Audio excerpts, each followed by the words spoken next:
नमः कारणानन्दरूपिणी परचिन्मयी विराजते जगच्चित्रदर्पणरूपिणी।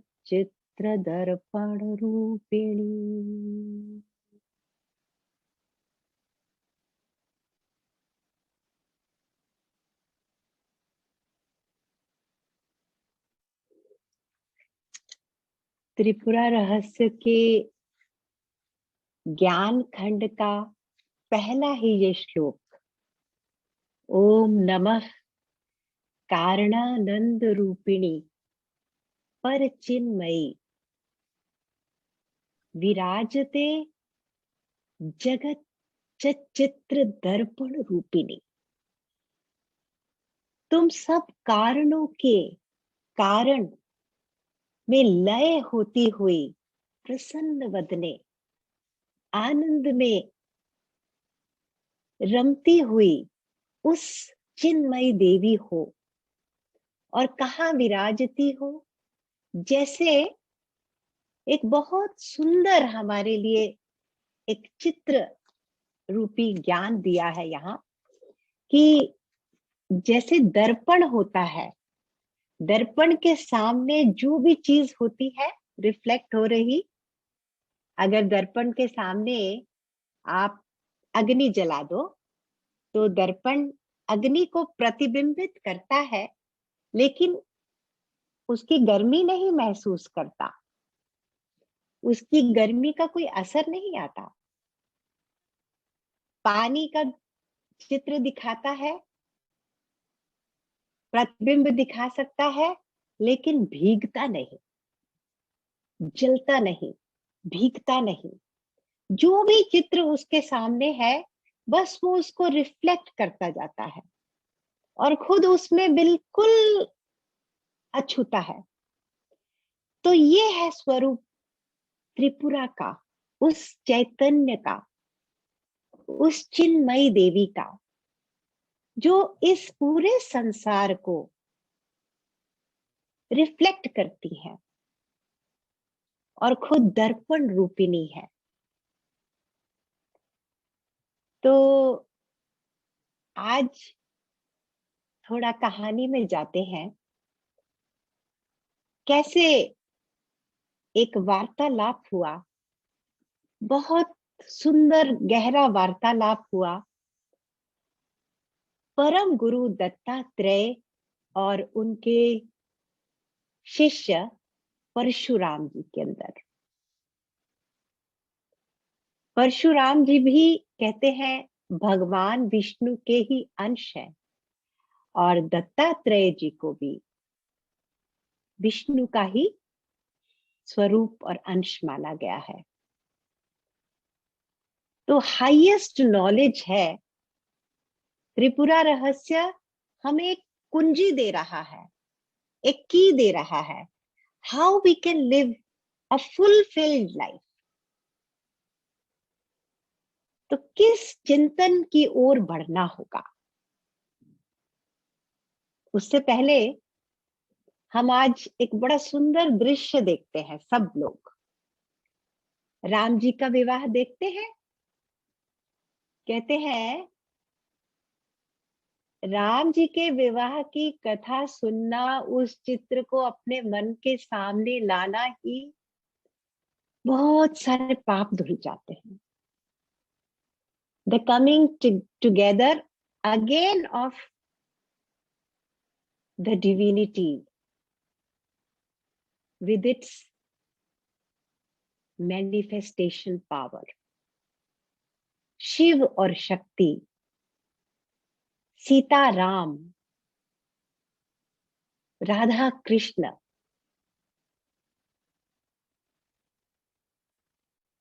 even to listen to such beautiful chapters from the lovely scriptures brings about a shift in our consciousness. तो राम विवाह का दृश्य है। राम जी ने क्या किया था, ये कहानी हम सबको पता है। उन्होंने शिव जी के धनुष के ऊपर जब चढ़ाना चाहा प्रत्यंचा को तो धनुष टूट गया था और राम जी का सीता जी से विवाह हो गया था। और वो ध्वनि हुई जब शिव जी का धनुष टूटा।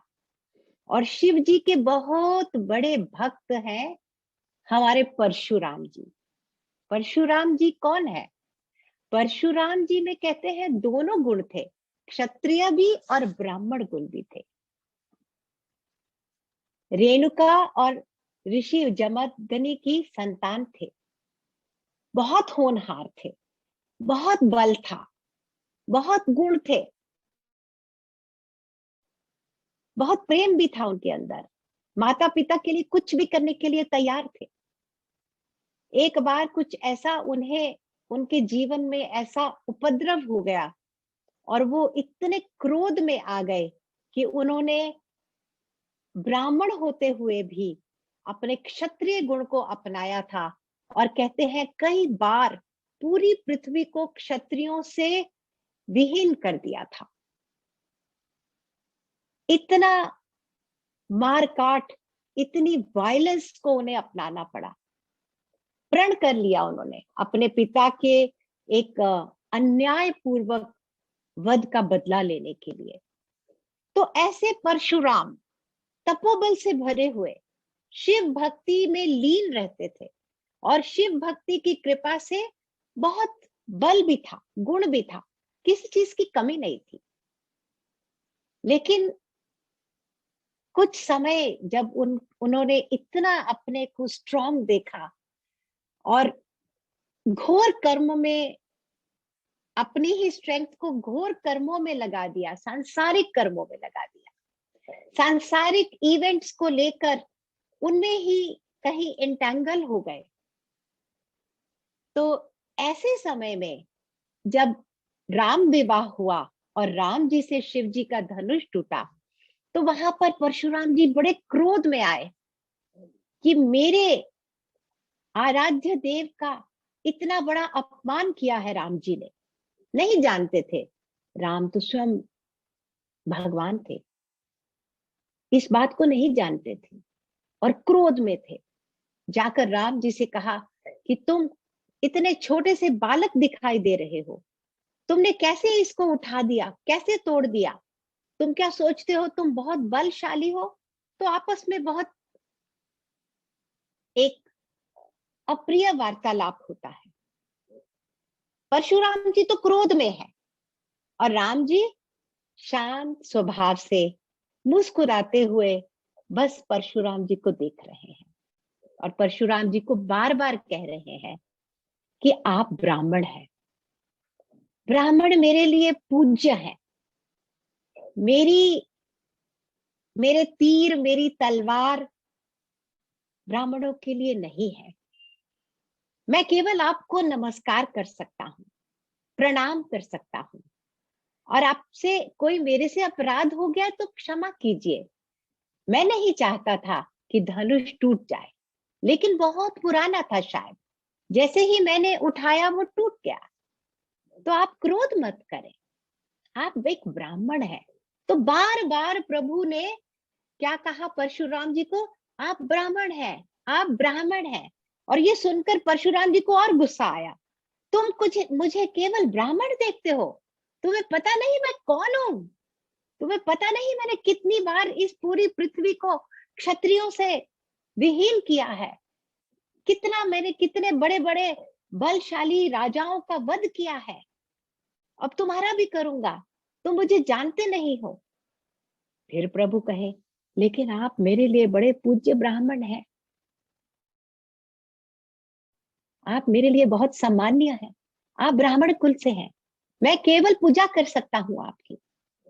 तब भी परशुराम जी क्रोध में थे। क्रोध में संवेदनशीलता क्या हो जाती है? कहीं खो जाती है। बड़े बड़े ज्ञानी पुरुषों की संवेदनशीलता को क्रोध खा जाता है।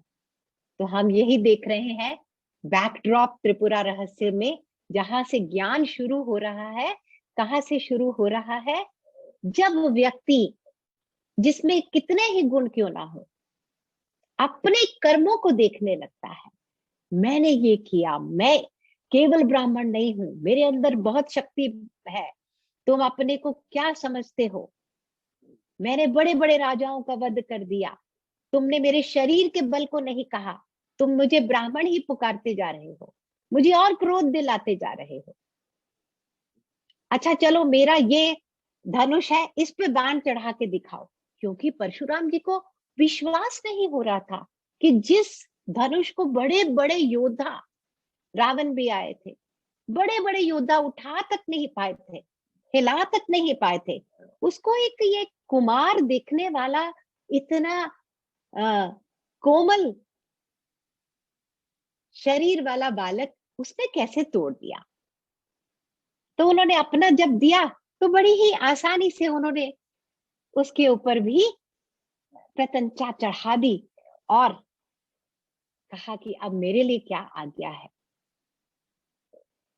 तो राम जी तो शांत स्वभाव पे थे, परशुराम जी उन्हें कहते रहे, तुम डरपोक हो, तुम मेरे से डरते हो, मेरे से युद्ध की बात करो, मैं युद्ध में तुम्हारा सामना करने आया हूं, तुम्हारी बातों को, तुम्हारे बड़े बड़े ज्ञान और सुंदर बातों में मैं नहीं लिपटने वाला।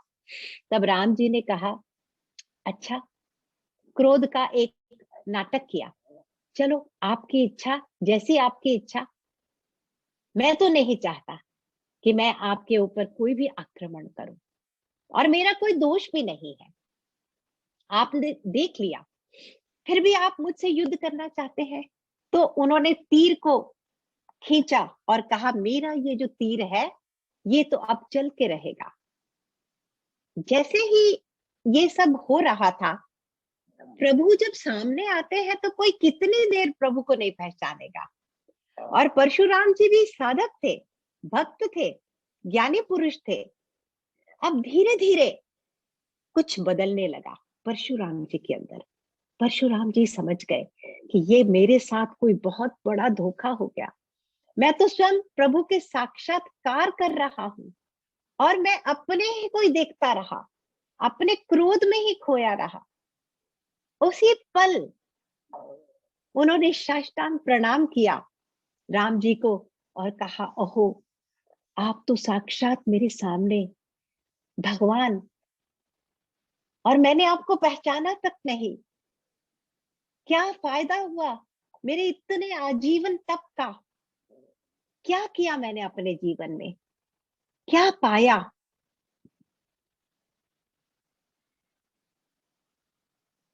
कहते हैं ना,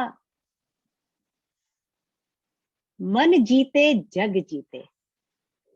तो इस पल में परशुराम जी को समझ आया कि मैंने बहुत कुछ जीत लिया, बहुत सारे राजाओं का वध कर दिया, बहुत सी शक्ति मेरे शरीर में आई, तप का बल भी मैंने पाया, लेकिन अभी भी मैं अपने मन के ऊपर नहीं, मेरा राज, ये सामने मेरे जो कुमार खड़ा है, देखता हूं इसको तो किसी बात पे कोई क्रोध ही नहीं आता, मैं इसका अपमान पे अपमान करता जा रहा हूं और ये मुस्कुरा रहा है, मुस्कुराता ही जा रहा है, इसको कोई छू ही नहीं रही मेरी बात। तब परशुराम जी को समझ आया कि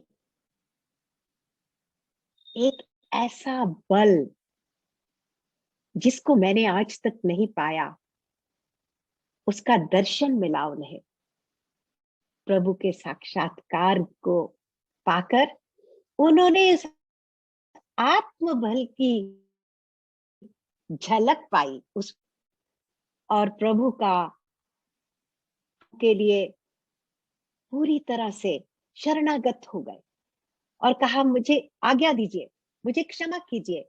तो प्रभु ने कहा, मेरा अब ये बाण कहाँ चले, आपके शरीर पे तो नहीं चल सकता, आप पूज्य ब्राह्मण हैं।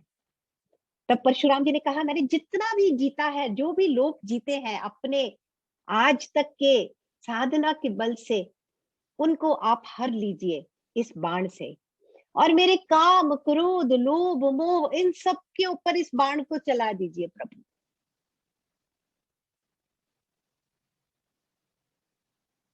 ये है बैकग्राउंड जिसमें ये हाईएस्ट नॉलेज का डायलॉग शुरू होने वाला है अब। तो परशुराम जी को जब ये अनुभव आया तो प्रभु का आशीर्वाद लेकर जंगल की ओर निकल पड़े, और रास्ते में अपने ही ऊपर आत्मग्लानि से भरे हुए परशुराम चिंतन कर रहे थे, ये मैंने क्या किया, अपना जीवन मैंने खो दिया, मुझे इतना कुछ मिला, मुझे स्वयं शिव भगवान ने आशीर्वाद दिया, भगवान का अनुग्रह मिला, आशीर्वाद मिला, तो भी मैं कहा जाकर मेरे मन को मैंने उलझने दिया। मैंने मान अपमान इसी को देखा और इसी में मैंने जीवन बिता दिया। आज मुझे समझ आया, मान अपमान होता ही नहीं। इस एक पल के दर्शन ने मुझे बताया, और यही मेरी क्या बोलते हैं डाउनफॉल, यही मेरी डाउनफॉल का कारण था, जो मैं इतना गिर गया। कहते हैं ना, साबुन की जैसी फिसलती हुई सीढ़ियां है साधना की। आप ऊपर चढ़ो और जब नीचे गिरते हैं तो स्पीड ज्यादा होती है गिरने की, चढ़ने के समय बहुत समय लगता है, बहुत बल जाता है, बहुत युक्ति जाती है, लेकिन गिरने लगते हैं तो पल भी नहीं लगता। मैं इन्हीं चीजों में, संसार की चीजों में ही फंसा रहा। मैंने संसार के परे जो तत्व है उसको तो देखा ही नहीं, पाया ही नहीं। मैं अपने बल में इतना अभिमान करता रहा, आज एक पल में मैं निर्बल हो गया। मेरा बल, जितना बल था उसका मुझे क्या काम आया वो बल, क्या काम आए मेरे गुण। मैं एक बालक के सामने हार गया। देखने में वो इतना मुझसे दुर्बल लग रहा था, लेकिन उसका बल, उसके सामने मैं झुक गया। तो मुझे भी ऐसा बल चाहिए। कहते हैं ना, शरीर के बल से बड़ा होता है मनोबल, और मनोबल से कहीं बड़ा है आत्मबल। आत्मबल ज्ञान रूपी बल है, चिन्मय रूपी बल है, और वही त्रिपुरा देवी है, कारणानंद रूपिणी, पर चिन्मयी, विराजते जगत चित्र दर्पण रूपिणी। उस बल को अगर पाना है तो एक श्लोक यही त्रिपुरा रहस्य का हमारा सहारा बन सकता है। जैसे दर्पण है ऐसे रहना है संसार में। हम दर्पण है, मात्र है हमारा जो स्वरूप है। तो जीवन में जो भी हो रहा हो उसको प्रतिबिंबित होने दो। जैसे रात को सो जाते हैं तो कई सपने आते हैं, कई सपनों के चलचित्र को हम देखते हैं, और सुबह उठकर एक पल में उनका त्याग कर देते हैं, चाहे वो अच्छे थे चाहे वो बुरे थे। ऐसे ही ज्ञानी पुरुष जिसको आत्मा की तलाश है, आत्मबल के लिए जो अब लालायित हो गया है, उसको ये याद रखना है, उस देवी की उपासना, उसका रूप, उसका स्वरूप, उसके साथ एक होना है। वो चिन्मयी भी है और दर्पण रूपिणी भी है। ऐसे ही मैं चेतना भी हूं और निरंजन भी हूं। दर्पण क्या है? अछूता है, निरंजन है। तो हर पल अपने इस स्वरूप के साथ इसको भुलाना नहीं है। होश में रहकर ही त्रिपुरा रहस्य को सुना जाता है। त्रिपुरा रहस्य हमें झकझोर देती है। अगर हम सोए हैं तो हमको ऐसे ऐसे पकड़कर जगाने वाला ये ग्रंथ है।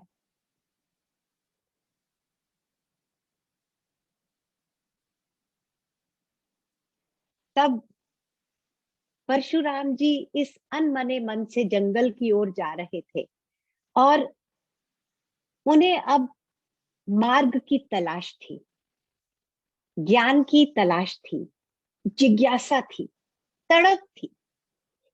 एक तो होता है ना कि जानने की इच्छा पैदा होना, एक है अब हमें और कुछ नहीं चाहिए, हमें भी तड़प पैदा हो जाती है कि हम भी अब उस आनंद को, उस शांति को, उस सौम्यता को अनुभव करना चाहते हैं। जब तक हमें वो नहीं मिलता, सब कुछ मिलने पर भी कुछ नहीं मिला। जैसे परशुराम जी को सब कुछ मिल गया था, पर अब उन्होंने क्या देखा? मुझे कुछ भी नहीं मिला। मेरी लाइफ क्या है? एक सिफर है, जीरो है। मैंने अपने को इतना बड़ा देखा, लेकिन एक पल में मैं छोटा हो गया, क्योंकि मैं अपने मन के ऊपर ही नहीं अभी मेरा शासन। तो आत्मा को तो मैं अब कहाँ पाऊंगा?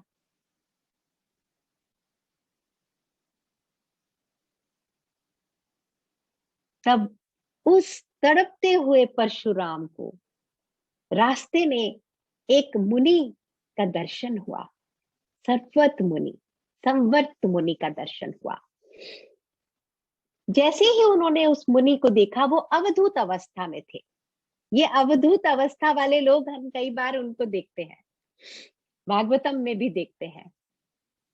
ऐसी एक अवस्था जिसमें केवल ईश्वर के अंदर ही हम वास करते हैं, अपने शरीर, अपने तन, मन, धन, अपने अस्तित्व से पूरी तरह से कट जाते हैं और उस आनंद में इतने रमे हुए होते हैं कि बेपरवाह होकर जीते हैं। उसे अवधूत अवस्था कहा गया है। तो सर्वत ऋषि उस अवस्था में थे, लेकिन परशुराम जी अभी साक्षात्कार करके आ रहे हैं श्री राम जी का। और परशुराम जी अब जगे हुए हैं, तड़प रहे हैं ज्ञान की ज्योति के लिए। तो उन्होंने पहचान लिया, उस जंगली आवेश में अवधूत के रूप में पागल बने हुए सर्वत ऋषि को भी अब पहचान लिया। और जब क्रोध में थे तो राम जी को भी नहीं पहचान पाए।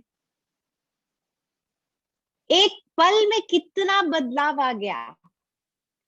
जैसे ही हम अपनी ओर जाने लगते हैं, संसार से मन को परे करके कुछ सत्य की तलाश में जाने लगते हैं, हमारे अंदर रास्ता दिखाने वाला गुरु जाग जाता है। जिस पल हम संसार के प्रति विराम करते हैं, संसार को विश्राम दे देते हैं, जो भी हो रहा है होने दो भाई, मेरे को तो अब कुछ और चाहिए, तो हमारा मन शांत होने लगता है।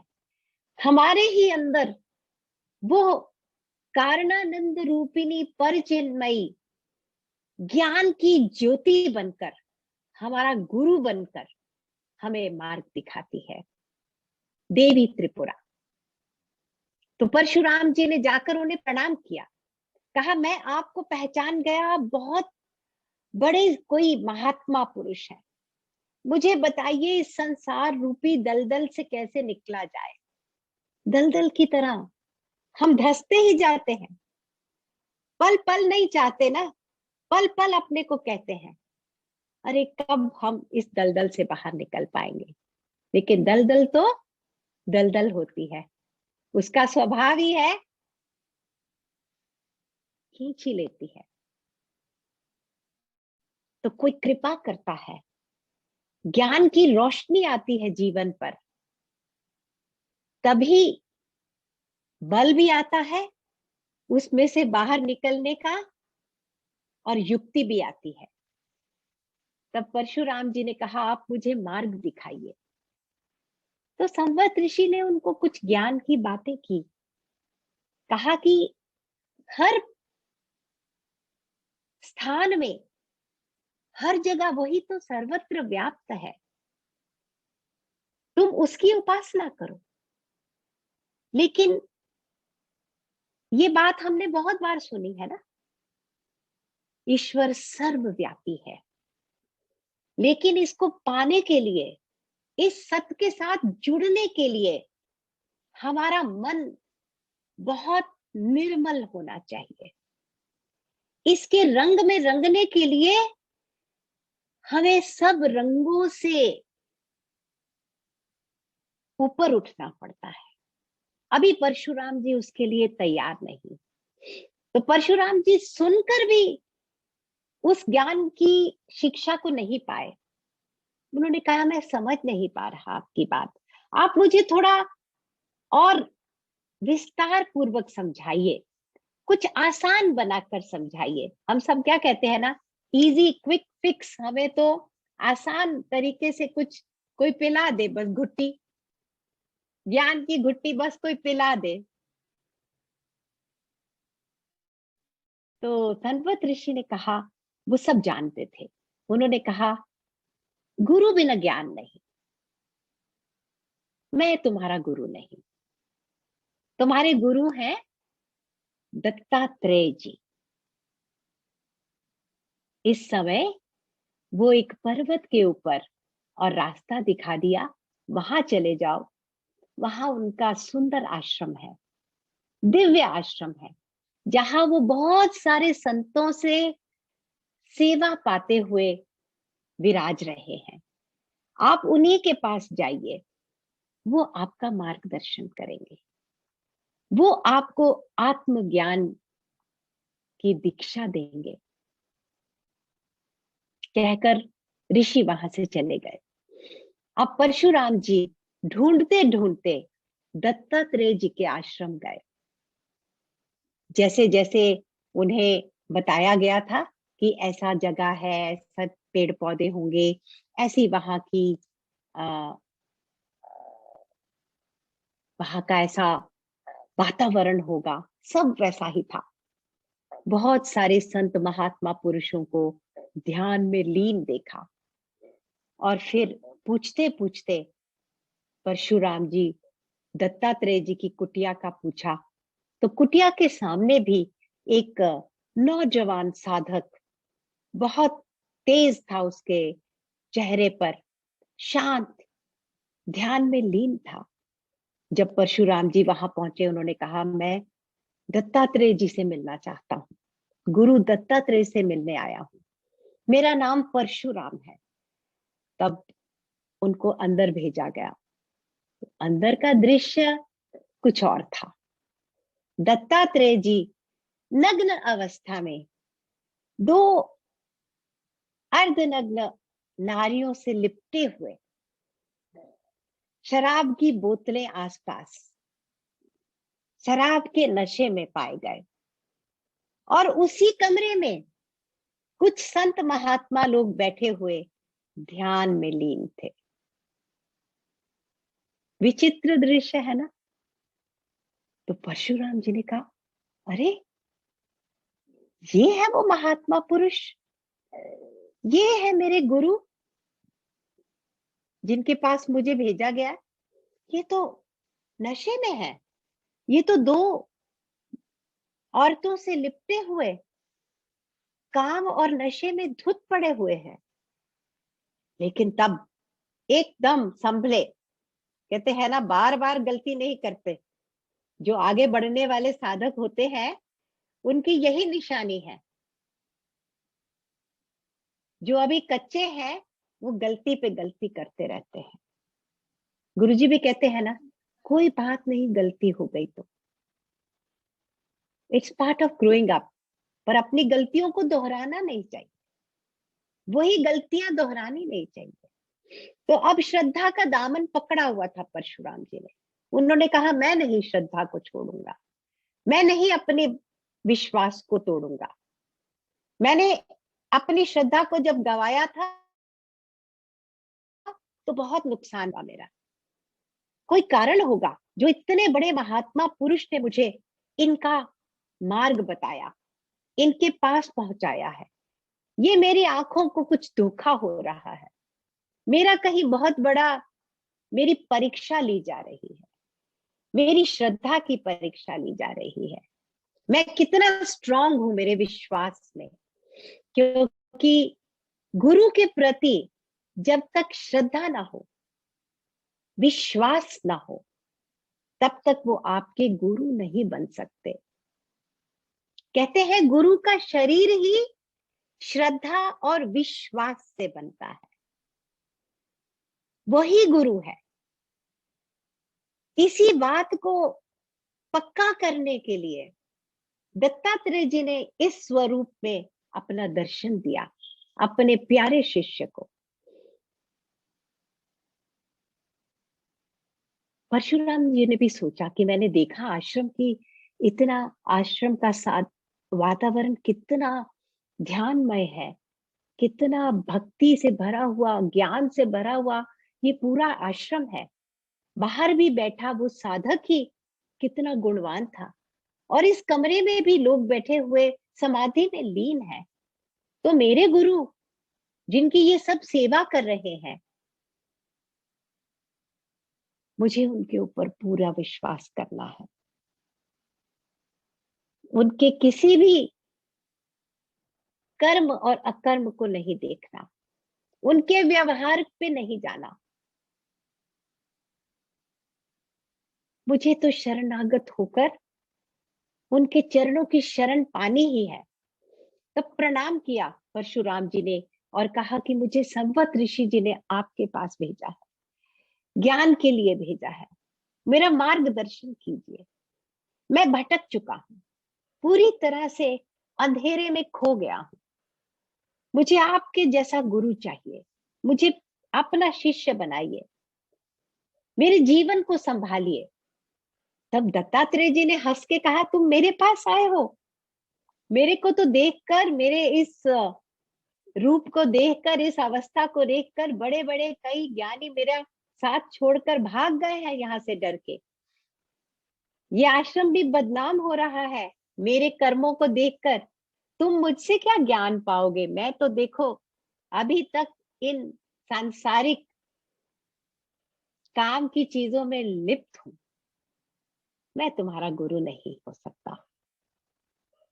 तो भी परशुराम ने उनके पैर पकड़ लिए, कहा नहीं, आप मेरे गुरु हैं, मैं आपकी बाहरी इस रूप को नहीं देखना चाहता, मुझे आप दिखाई दे रहे हैं, सुनाई दे रहे हैं, मुझे समझ आ रहा है कि मेरा गुरु मेरे सामने खड़ा है,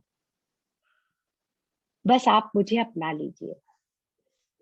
तब दत्तात्रेय जी ने उनके ऊपर बड़ी ममता भरी दृष्टि डाली, समझ गए कि ये सच्चा साधक है, और वो अपने ज्ञान की दृष्टि से जो सब घटनाएं अब तक परशुराम जी के साथ घटी थी उनको भी देख लिया और उन्हें अपना शिष्य बना लिया।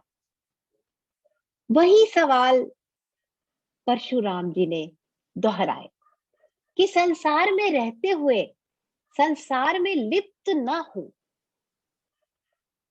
वही दर्पण की तरह अछूते हुए इस संसार की कमियों को जीते हुए भी हम कैसे पूर्ण भाव में रह पा सकते हैं, ये ज्ञान मुझे दीजिए। यही हमारे लाइफ में प्रॉब्लम्स है ना, यही तो हम सबके सवाल हैं।